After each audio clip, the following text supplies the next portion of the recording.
ये एक बड़ा आदेश है।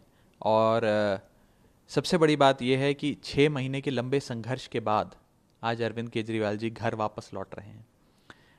पिछले 6 महीने आम आदमी पार्टी के लिए, अरविंद केजरीवाल जी के लिए, आम आदमी पार्टी परिवार के लिए, केजरीवाल परिवार के लिए और पूरे इंडिया गठबंधन के लिए मैं कहूँ काफ़ी चुनौतीपूर्ण रहे।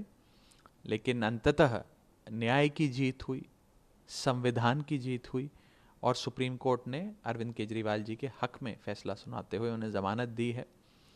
आज दिल्ली की हर माँ मानो इस प्रकार खुश हो जैसे कि उनका खुद का बेटा लंबे कई महीनों के संघर्ष के बाद घर लौट रहा हो।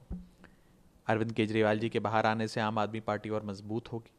आने वाले चुनावों की कमान वे खुद संभालेंगे। खासतौर के हरियाणा चुनाव अभी हमारे सामने है, जहां आम आदमी पार्टी ने चुनाव लड़ने का फैसला लिया है। उस पूरे कैंपेन की कमान वे संभालेंगे और मुझे लगता है कि उनके बाहर आने से आम आदमी पार्टी बहुत ज़्यादा मजबूत होगी, एकजुट होगी।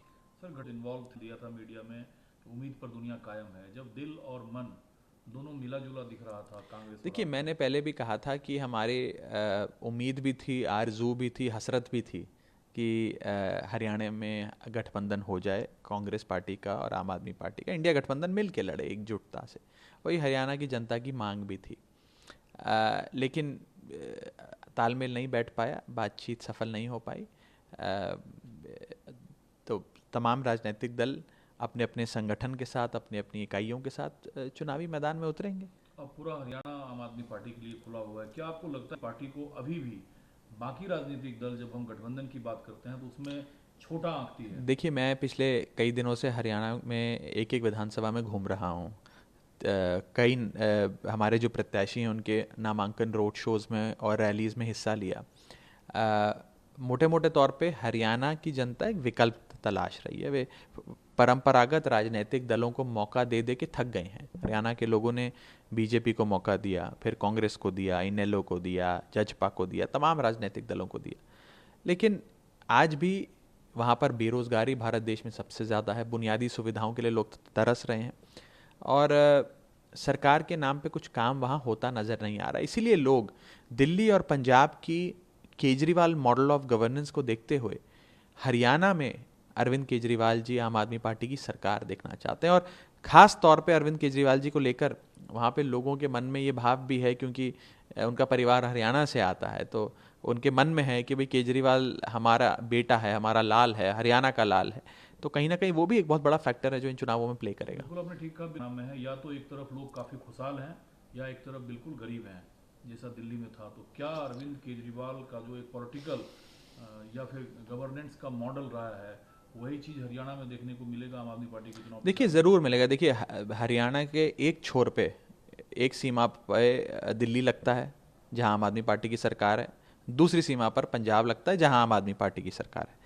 दोनों सरकारें मुफ्त बिजली दे रही हैं, पानी दे रही हैं, बेहतरीन अंतर्राष्ट्रीय स्तर की शिक्षा दे रही हैं, मुफ्त इलाज दे रही हैं। मोहल्ला क्लिनिक और सुपर स्पेशलिटी हॉस्पिटल के माध्यम से लोगों का इलाज मुफ्त हो रहा है। और तमाम तरीके की बस यात्राएं, मुख्यमंत्री तीर्थ यात्रा, योगा फैसिलिटी, न जाने क्या क्या एक लोगों के जीवन को बेहतर करने के लिए आम आदमी पार्टी की सरकारें कर रही हैं। तो जाहिर तौर पे हरियाणा भी चाहता है कि जो पंजाब ने और दिल्ली ने महसूस किया, जो लाभ उठाया एक सकारात्मक नीतियों से, वो हरियाणा भी उठाए। और मैं तो कल भी मैंने अपने चुनाव प्रचार में कहा था कि जैसे कहते हैं ना कि मिर्ची सुनने वाले ऑलवेज खुश, वैसे अरविंद केजरीवाल को चुनने वाले ऑलवेज खुश।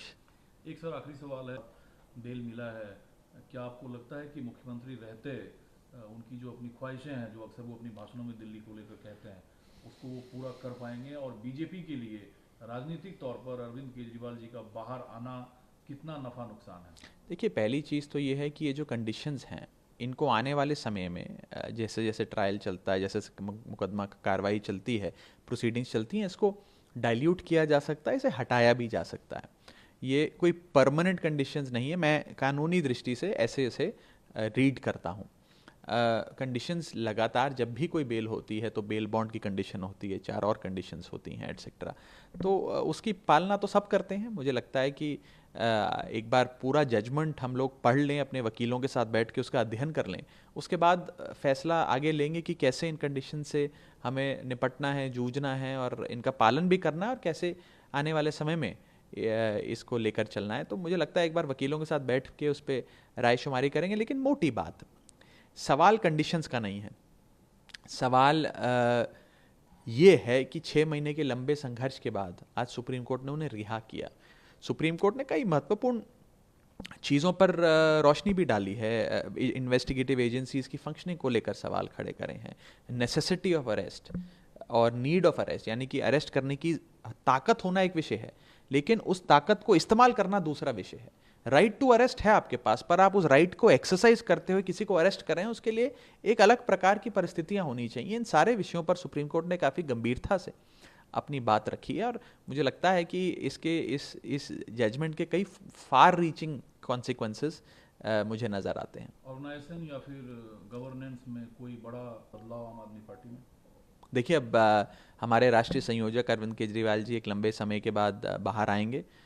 मुझे लगता है इसके बाद आने वाले समय में वे पार्टी के तमाम नेताओं से मिलेंगे। हमारी पॉलिटिकल अफेयर्स कमेटी की मीटिंग्स होंगी, उसमें तय आगे करेंगे कि आगे की रूपरेखा, आगे के राज्यों के चुनावों को लेकर, सरकार को लेकर, सरकारों की परफॉर्मेंस को लेकर, विधायकों को लेकर, सांसदों को लेकर, संसद के भीतर तमाम तरीके से क्या रणनीति आम आदमी पार्टी अपनाएगी, उस पर चर्चाएं करेंगे। कब तक बाहर आ सकते हैं? बताया जा रहा है कि शाम 4 बजे के आसपास उन्हें रिहा किया जाएगा। हमने बेल बॉन्ड संबंधी जितनी भी फॉर्मेलिटीज़ होती हैं वो पूरी कर दी हैं और लगभग 4 बजे के आसपास शाम को वो छूटेंगे और तमाम कार्यकर्ता दिल्ली भर से, पंजाब से, हरियाणा से, देश भर से तिहाड़ जेल पहुंच रहे हैं अपने नेता का स्वागत करने और उसके बाद मुझे लगता है वो फिर वहाँ से फिर मुख्यमंत्री निवास स्थान जो है सिविल लाइंस में वहाँ जाएंगे। एक सर आखिरी सवाल है, चूंकि आप सामने अरविंद केजरीवाल साहब चेहरा थे, पंजाब में चेहरा आप लोगों ने नहीं दिया था, दूसरी दफ़े जहाँ तक मेरी याददाश्त है आपने चेहरा दिया और आपको बहुमत मिला।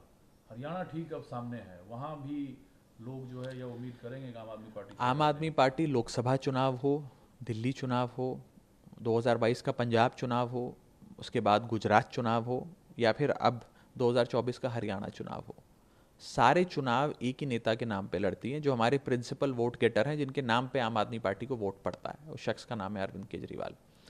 उन्हीं के नाम पे हमने पहले चुनाव लड़े, उन्हीं के नाम पे हम हरियाणा का चुनाव भी लड़ेंगे।